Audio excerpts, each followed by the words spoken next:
Novels Chat. Hi, friends. Thank you for being here with us. Today we have a special guest for you. I am Bill Hagen. I am the founder of Novus NY, which is a concert productions company focused on small-scale concerts. And as a feature in my website, and for all the people that are interested in knowing more about New York City, I have a series of interviews called Novus Chat. That's what you are watching right now. And today, without further ado, let's go for it. So today I have a special friend of mine.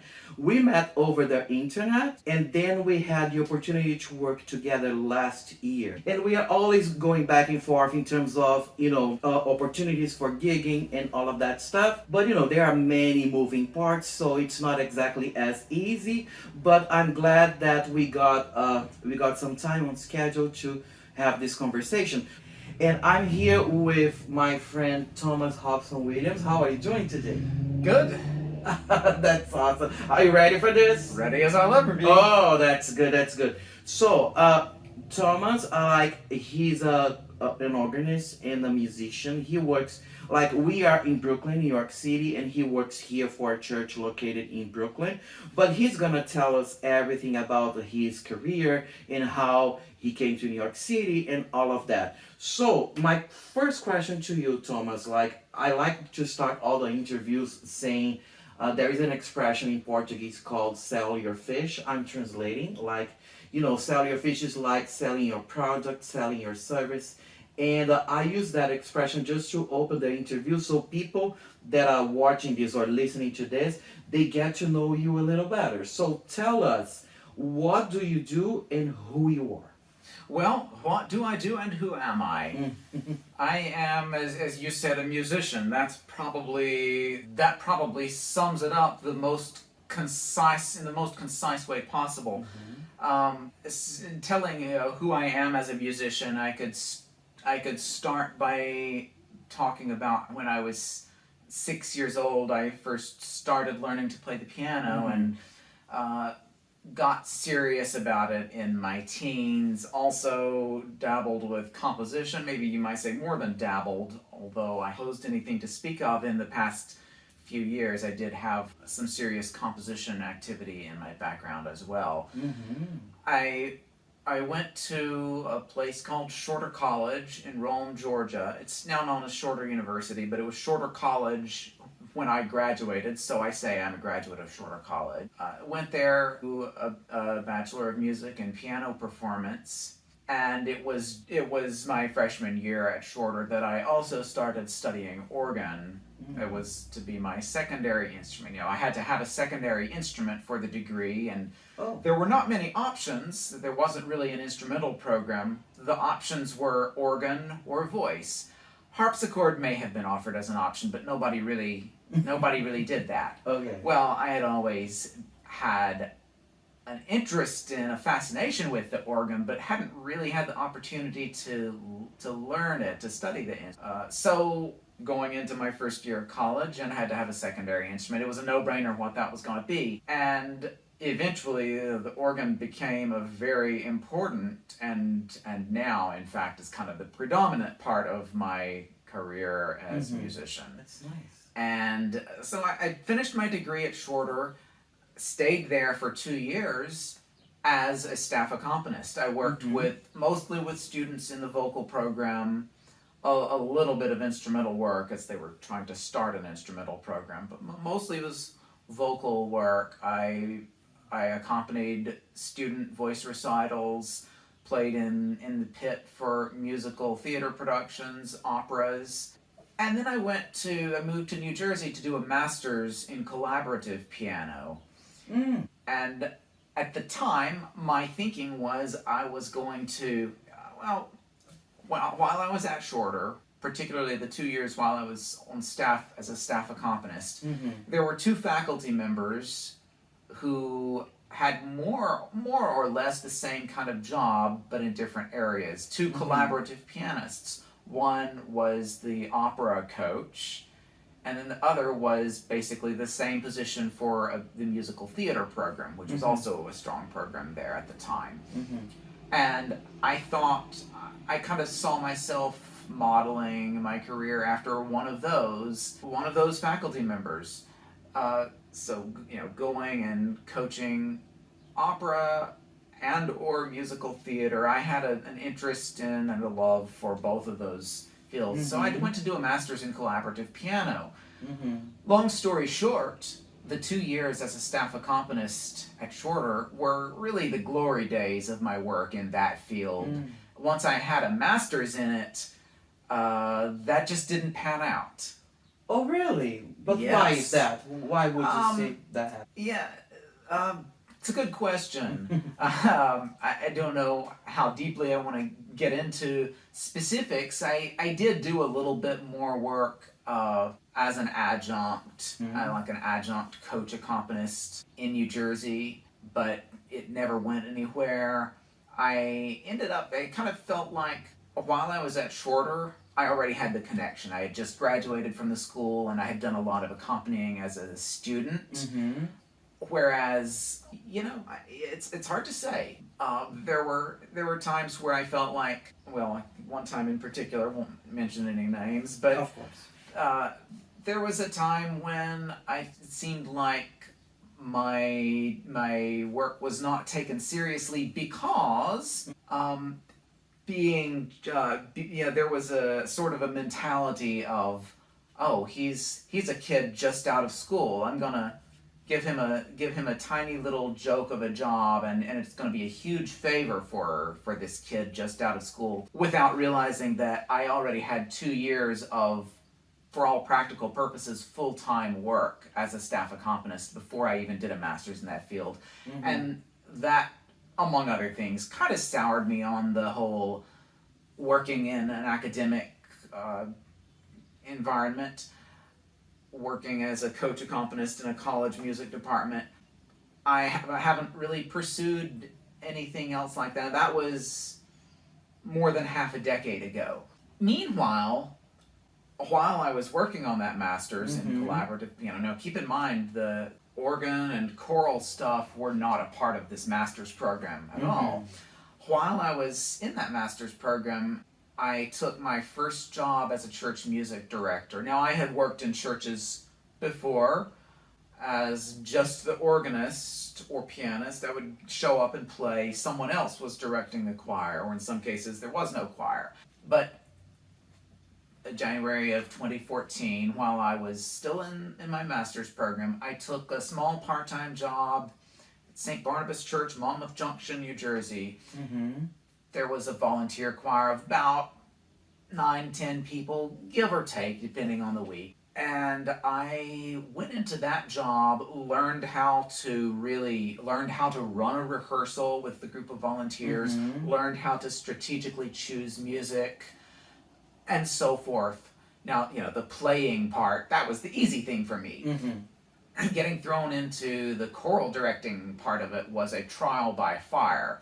I will say I learned way more from my experience on that job over the course of those 3+ years that I worked there than I learned from my master's coursework. Really? I'm sorry, I have so many questions because so many topics that you touched upon, they are so interesting, and I would like to share with our audience like some thoughts, about career, about musicians, and about like recognizing your value, And one thing, first of all, could you explain to your audience, like some people may not know the term collaborative piano? What's the difference between being a concert pianist to being a collaborative pianist? So the term collaborative piano, generally it refers to the piano as an ensemble instrument. The conventional term in many cases would be accompanying. So accompanying a singer, or accompanying a choir, or accompanying a solo instrumentalist. The term collaborative really just is used to mean that the piano is more than just an accompanying instrument. So you say you have take for example the sonatas for violin and piano of Beethoven, just one of many examples. Mm-hmm. Some of the Brahms violin sonatas. These works are really duo pieces. The violinist and the pianist really are kind of, in many of them, kind of equal partners. The piano does much more than merely accompany the violinist, or the cellist, or clarinetist, or whatever. There's lots of repertoire for one orchestral instrument and piano in which the piano takes on much more than merely an accompanying role. Mm-hmm. And there is art song literature, some of the songs of Rachmaninoff for a solo voice with piano. Some of these art songs of Rachmaninoff almost might as well be piano pieces with vocal accompaniment. But if nothing else, the two are equal partners. So that's what we really mean when we say collaborative piano. Interesting, because I didn't know that, and I just learned because you explained it to me, because I was under the impression that a collaborative pianist would be the same thing as the singer goes there and like, oh, just follow me, just play. And the most important thing is the singer or the solo instrument.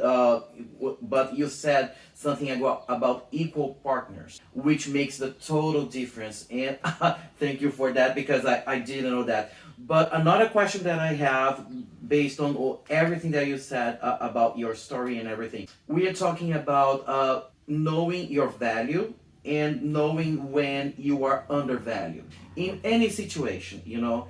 And guess what, folks? This is gonna happen more often than not when you try to have a career as a professional musician. I can say from my experience, the times that people didn't see what I was bringing to the table, people saw it, but not the way they supposed to see it, but in my evaluation, of course. And I understand that you went through a kind of a similar thing. That's why you shift your career to some places else other than academia. So, another question that I have: tell me one good thing about academia and one bad thing. You don't need to say any names. You don't need to, to label anything. But just based on your experience as somebody that went to academia and you got a master's, you got a bachelor's, and you got some time. So, and you worked inside a school environment, like a college environment. Tell me one good thing and one bad thing about your experience. My experience. So one good thing, when I was in school, I the kind of structured learning environment that it provided in my particular program in undergrad was good for me. Not everyone learns the same way.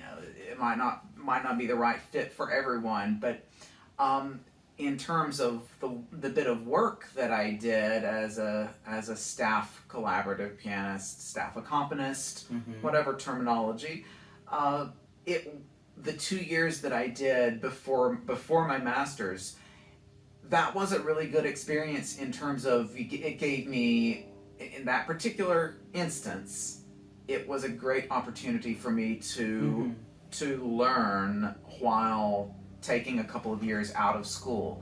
I learned so much from studying vocal literature, playing a lot of it, my sight reading, kept my sight reading up and at a pretty high level. Use it or lose it, the saying goes, and that's very true of sight reading. And I was doing a ton of sight reading in those couple of years.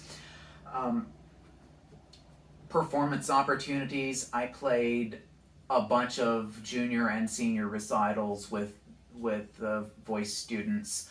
Some of those were very memorable, and I had the opportunity to play some great literature, like some of these Rachmaninoff art songs that I mentioned. There's one soprano who I played her senior recital, and several Rachmaninoff art songs. Her teacher had developed kind of a niche specialty of Russian diction. So nice. Working with people like that, I had a lot of opportunities just to make great music, play some great musical literature that I might not have otherwise been as likely to encounter.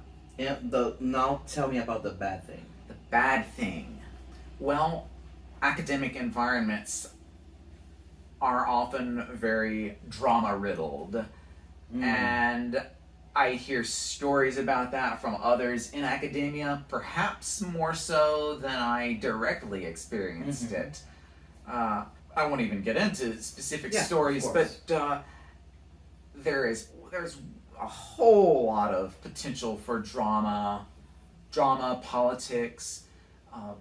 Working in a church and working in churches over the past almost a decade as a church music director, we have this expression. We talk about church politics.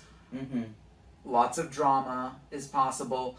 Same thing happens in academia, one reason or another. I see. You know, I hear you because it's different from my perspective because I am from Brazil and I did some of my studies I did back in Brazil. And in Brazil we have the politics inside the university as well, but I think it's a different thing from the US because there in Brazil we don't have funding and we don't have like the most basic equipment. Obviously I'm talking about like federal universities where people don't need to pay to get in. Of course, they are the best ones because since you don't need to pay, everybody applies for that university. And if you get a chance to have a course there, would be it's great. So that's why it's good because of the people, not because of the infrastructure.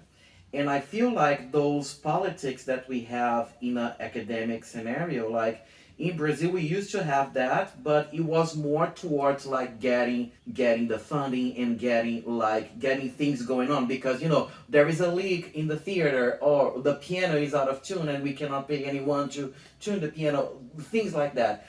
I believe it's not exactly the same here in the US based on my experience at Hunter College. Like funding, it's always an issue, but it wasn't that big of an issue as it is in Brazil. That's based on my experience.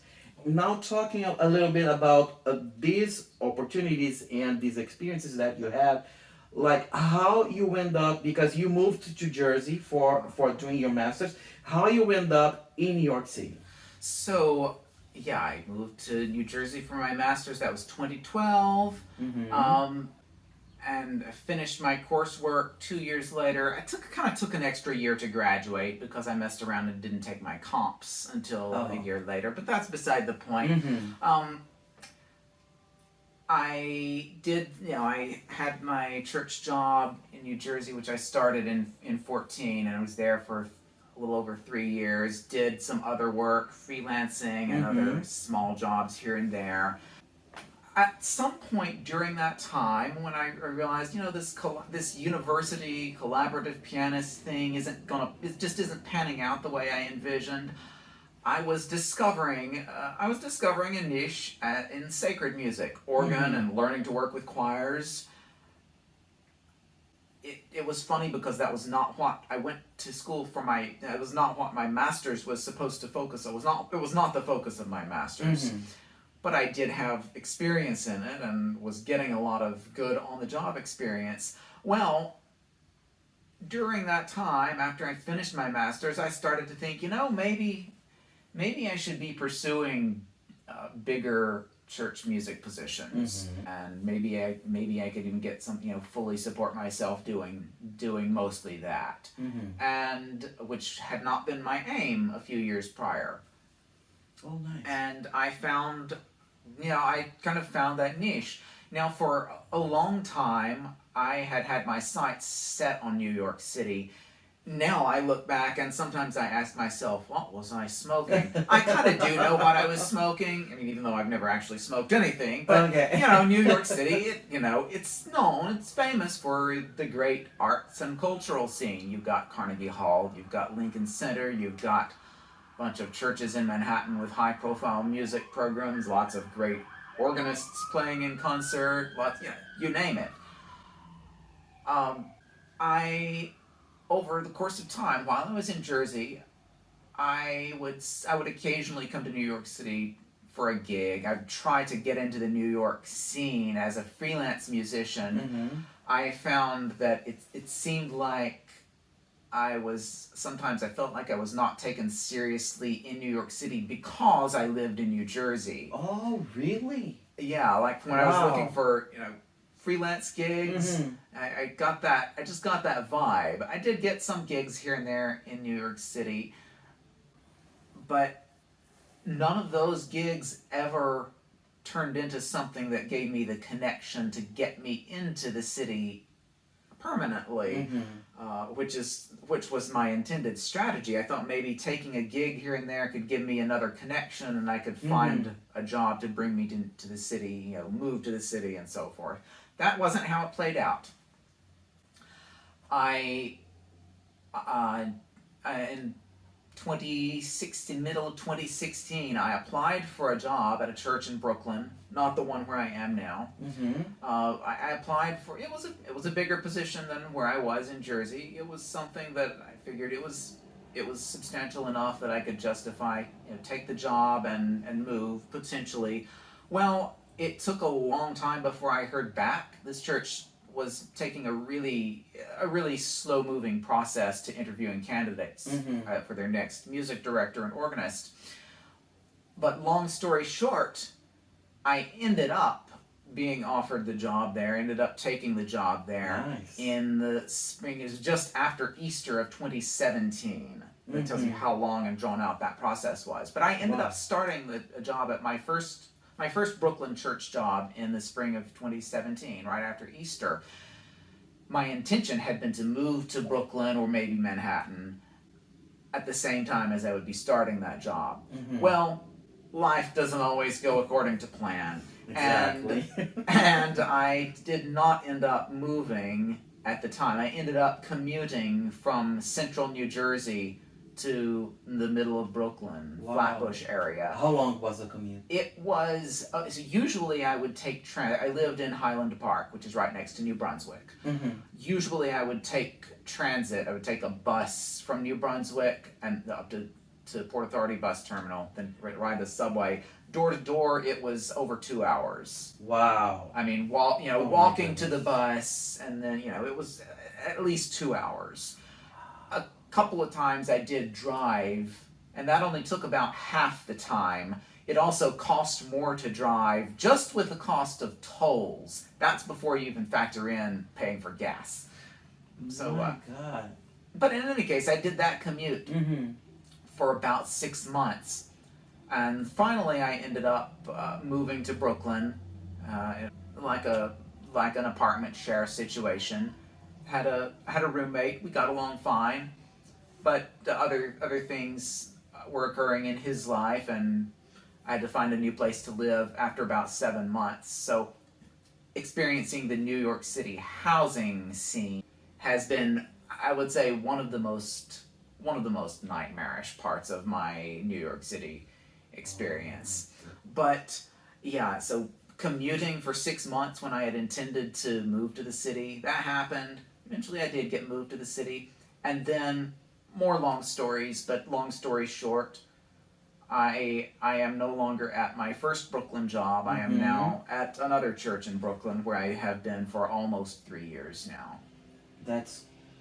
I have other questions for you, because you said about the housing market in New York City.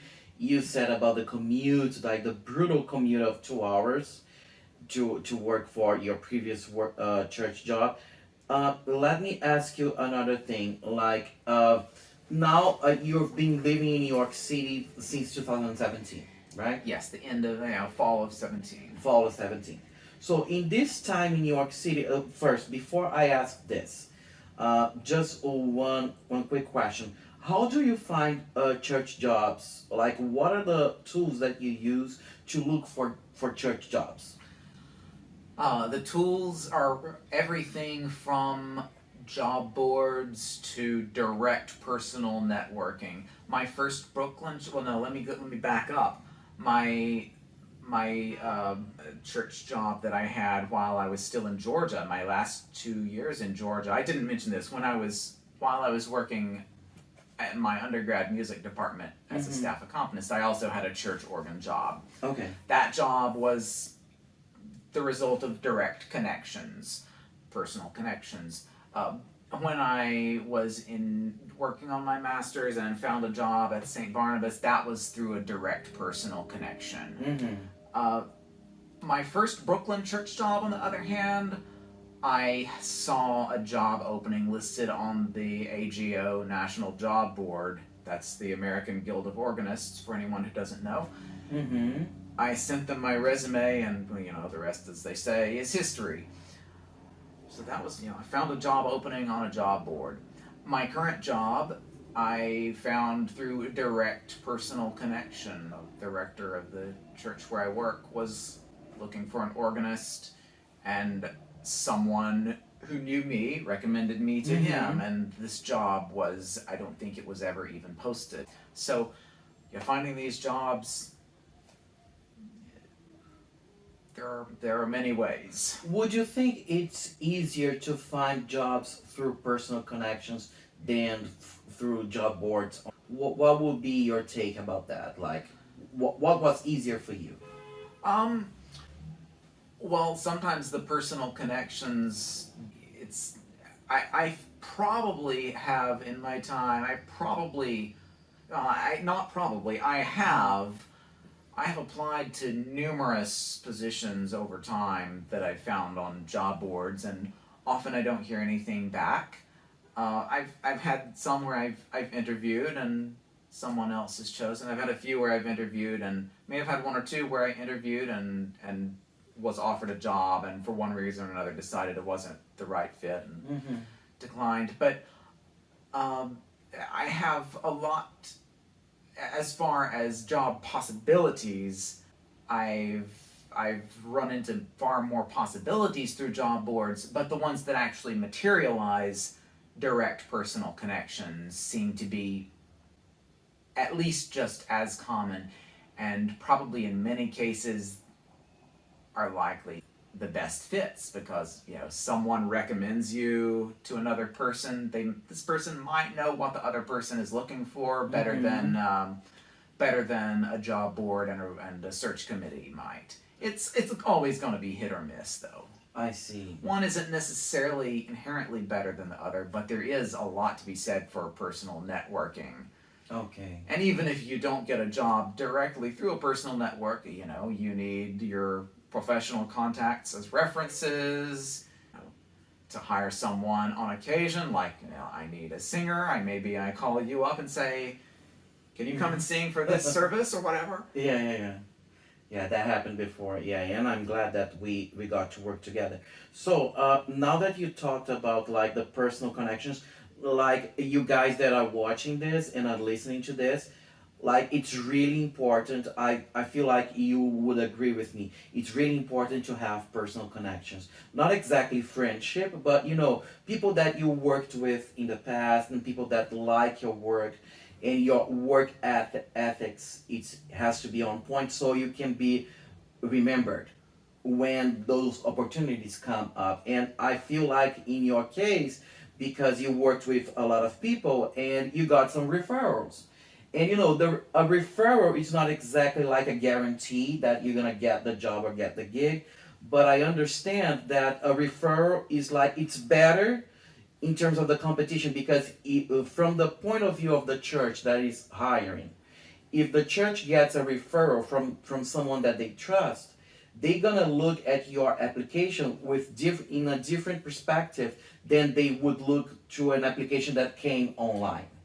And I feel that when you say like, one is not exactly better than the other, they are just different. But in your case, a lot of things good happened because of those personal connections, and I feel like that's a key. Now, my second question for this segment, it's like when we were talking about the house market in New York City.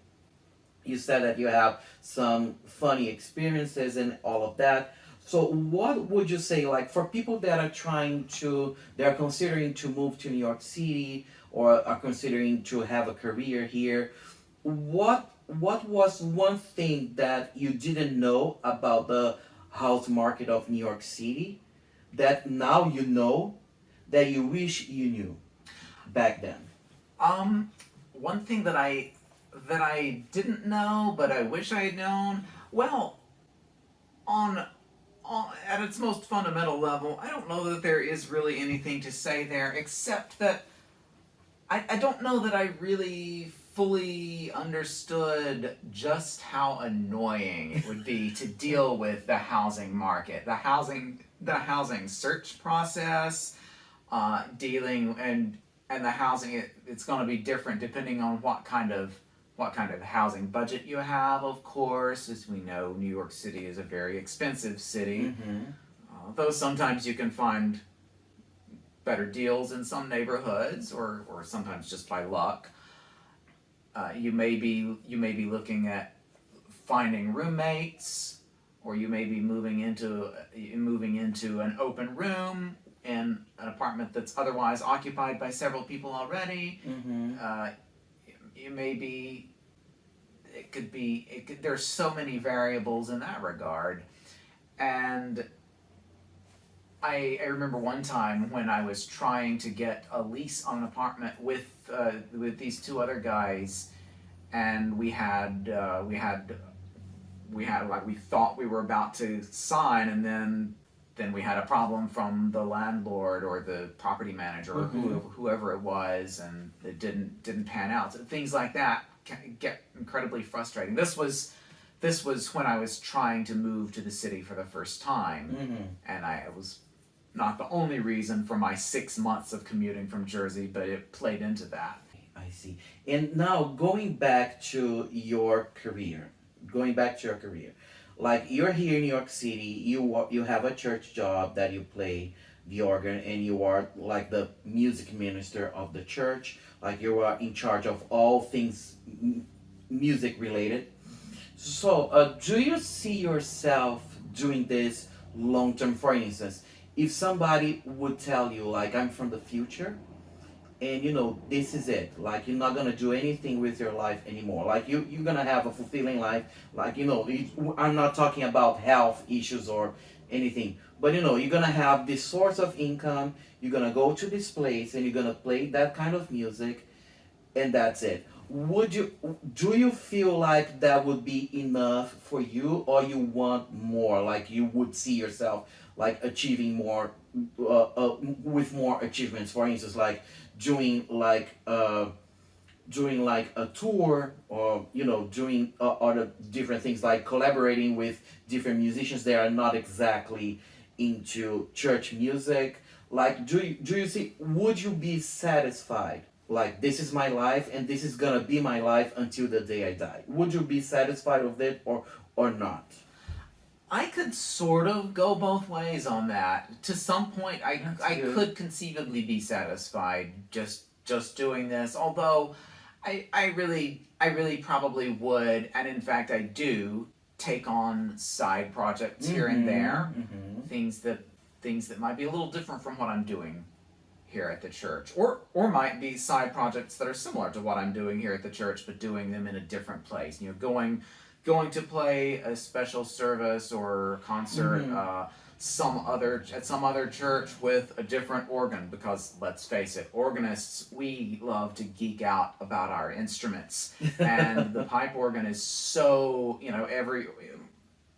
pretty much every organ is unique.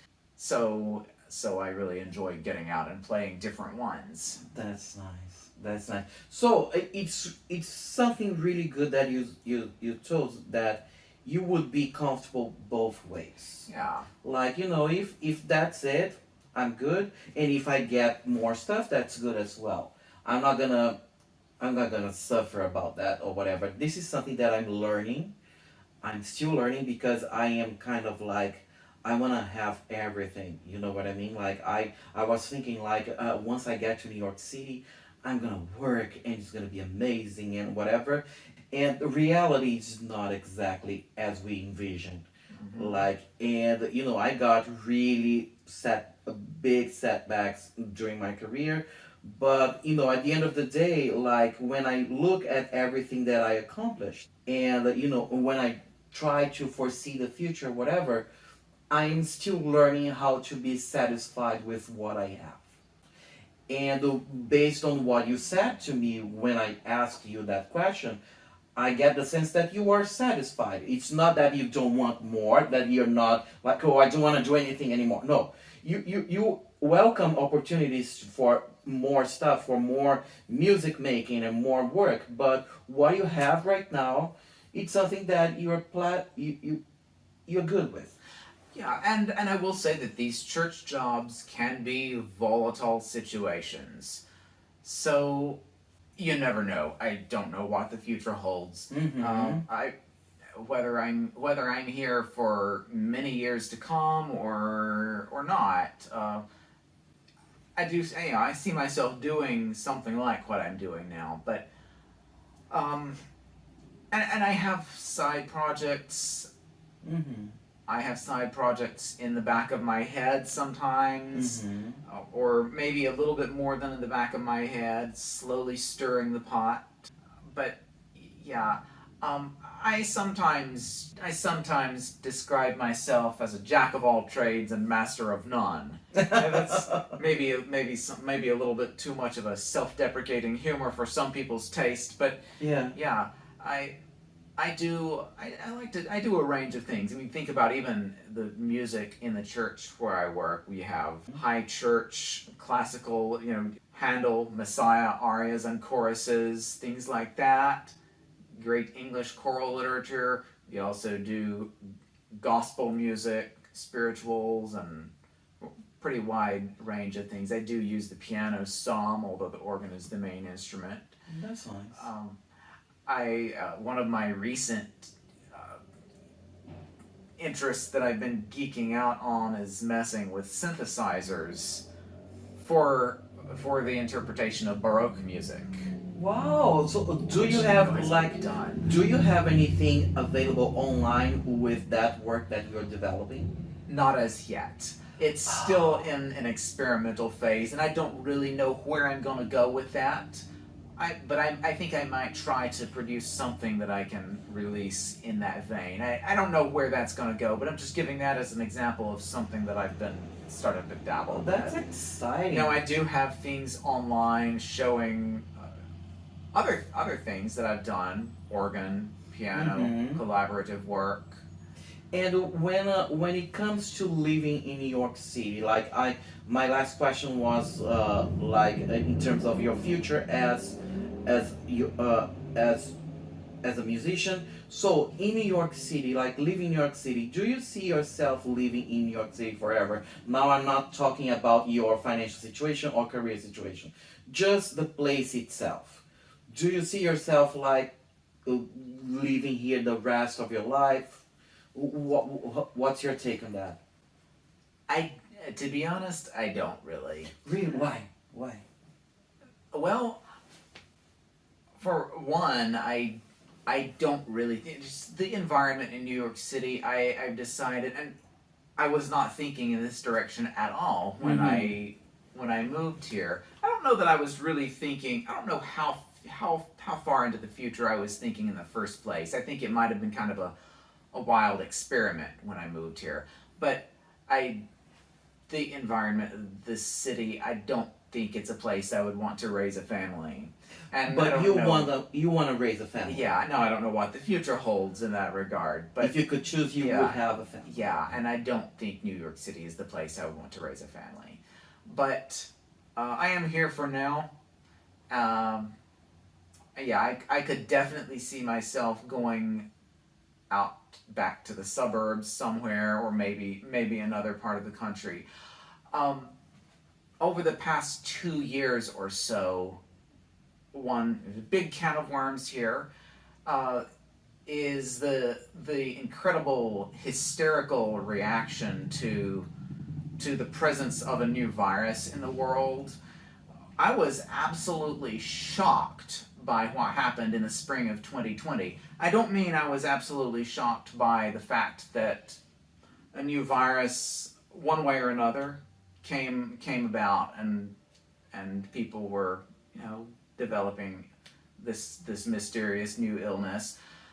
What shocked me was the incredible amount of hysteria on the part of the people, and I include myself in that hysteria at first. it took me a while to come back to my senses. But even when I was surrounded by people who were absolutely hysterical over it, extremely fearful, and that rubbed off on me in a very unhealthy way. What shocked me the most, though, was we had government officials ordering businesses to shut down, ordering churches to shut down, performance venues. I was just utterly shocked that such a thing could happen in this country, the land of the free. The First Amendment to the U.S. Constitution guarantees the right of people peaceably to assemble. It uses that phrase. So I was aghast when we had these lockdowns happening. And then you have musicians, not just musicians, but many of my fellow musicians were condoning and even defending it, even though they were losing a lot of work on it. I believe that every musician who supported the closure of venues as a response to a virus, every musician who supported that has a severe case of Stockholm Syndrome. Wow. Now, that's not to say that the virus itself was not real. I know it is a real thing, but it also was greatly overblown, I believe. And there was a recent study that came out of Johns Hopkins indicating that these lockdowns did, at best, a very negligible amount to mitigate the spread of that virus. Wow. And yet, very few people are talking about that. I've yet to hear a lot of people I just have not heard acknowledging, oh, we were mistaken in supporting these lockdowns, which were so devastating to... People are not going to do that. They were devastating to the economy. They were devastating to many musicians' careers. They were devastating to many people psychologically, devastating to kids in schools, stunting their learning. This was just... I just had a hard time believing that such a thing could happen in this country. And New York City was one of the worst areas in terms of people supporting that. I would have been much happier living in a state like Florida or Georgia, where there was much less of that. And even if they did shut down for a little while, they reopened much more quickly, and there was much less of the hysteria in the air. I know about this from talking to, I think of an example of a musician who I used to work with back in Georgia, who told me, another church musician, we compared our experiences, and night and day difference. Wow. That would be my next question, but you already answered because, I feel like if it's really bad in New York City when it comes to the fear of the virus and, we need to close everything and, our lives we are doomed and that kind of feeling.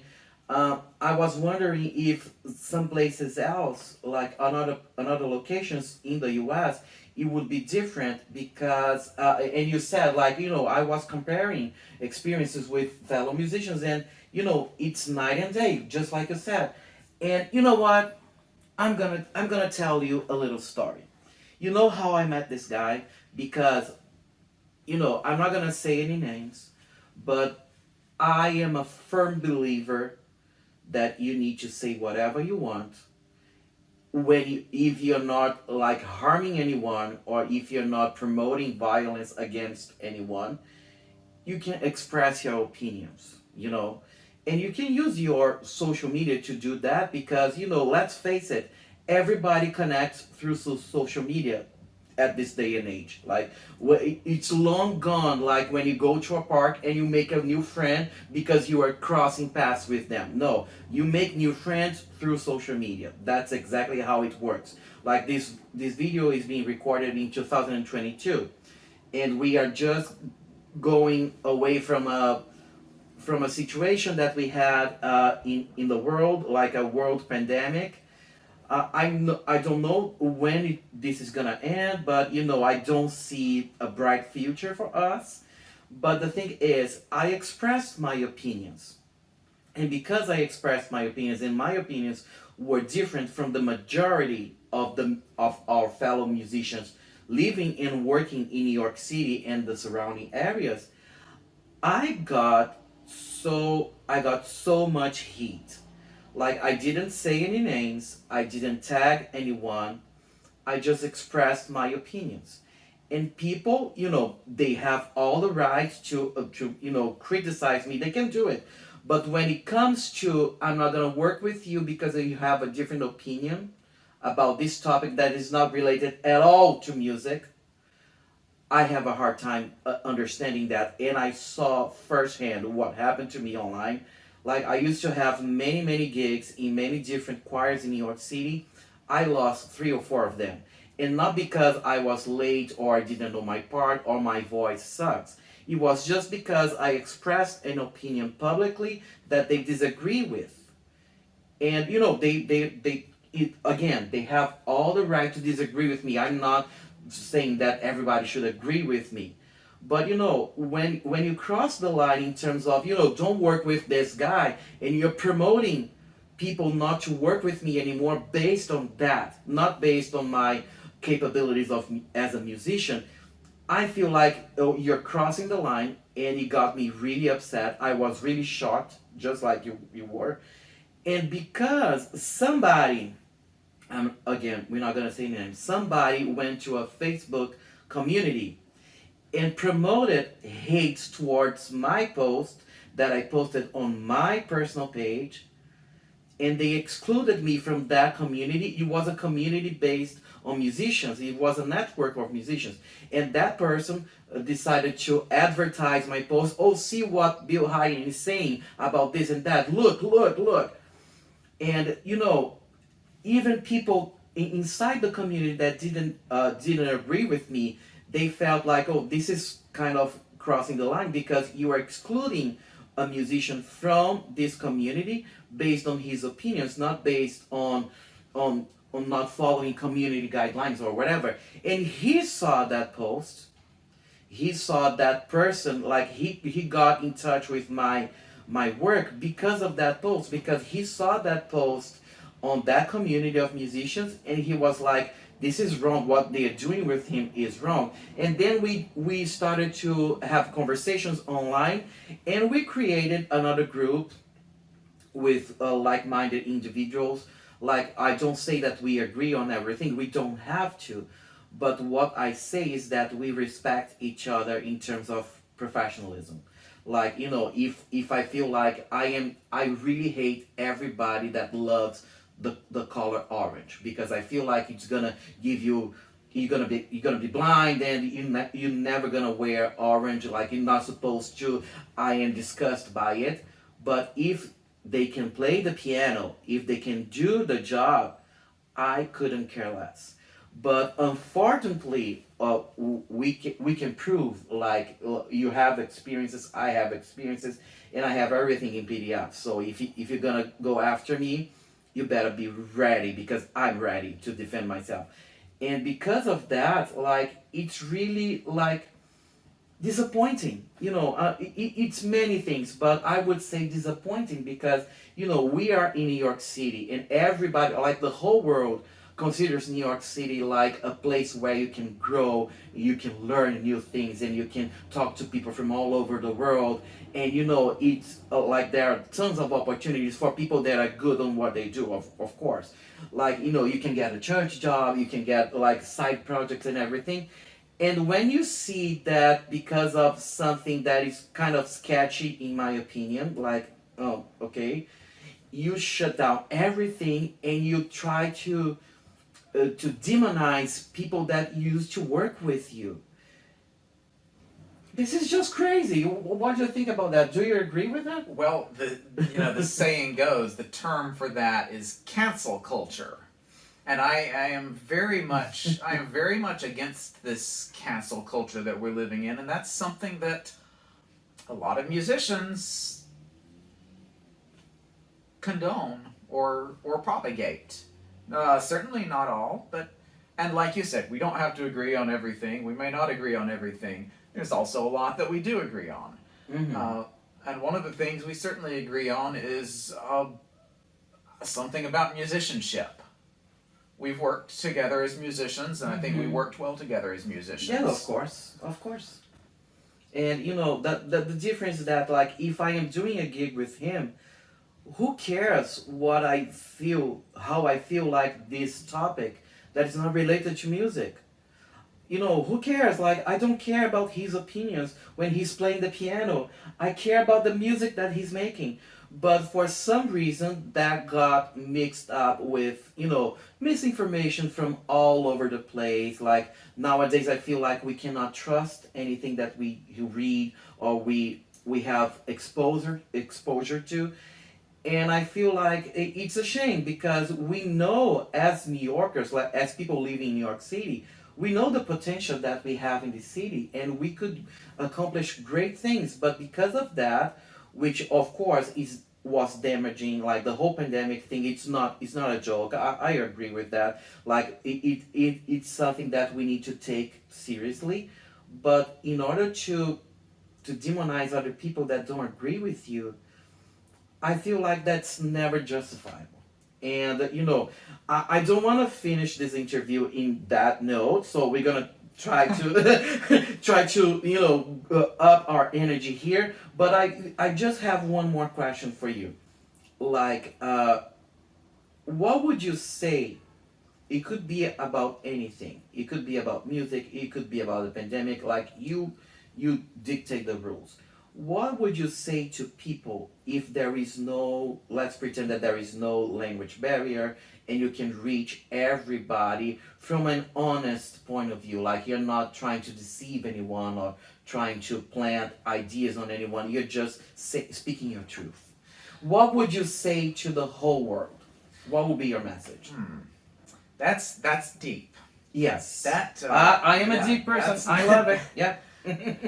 I'll Drink to your water. that. Drink your water. Yeah, and then share with us. Yeah. If I had a Mhm. podcast or a column or whatever, a radio broadcast, you name it, uh, that reached everyone in the world, I would want to promote truth. I would want to promote the truth. I would want to I would want to use good logic, show good logic. There's the expression "destroy with facts and logic," where if someone has an idea that doesn't stand up to scrutiny, I will destroy this with facts and logic. That's my way of thinking. That's my approach. The value, placing a high value on truth and logic. I I absolutely 100% agree with you. Truth and logic. And music, I might add. And that's perhaps, some might say, uh, maybe a little bit of a disconnect, although not really. Maybe a little bit of a disconnect in that music and art are subjective, whereas truth is based on objective fact. Mm-hmm. We might not always be able to see all of the objective facts. Sometimes the actual facts might be hidden completely from human view, but on some level, truth is objective.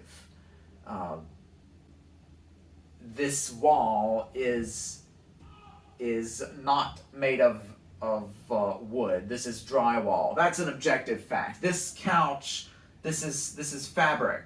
This is not stainless steel. Those are objective statements of fact. Whereas music and art are subjective. Well, the arts, there's a lot more subjectivity there. And I am also a passionate musician.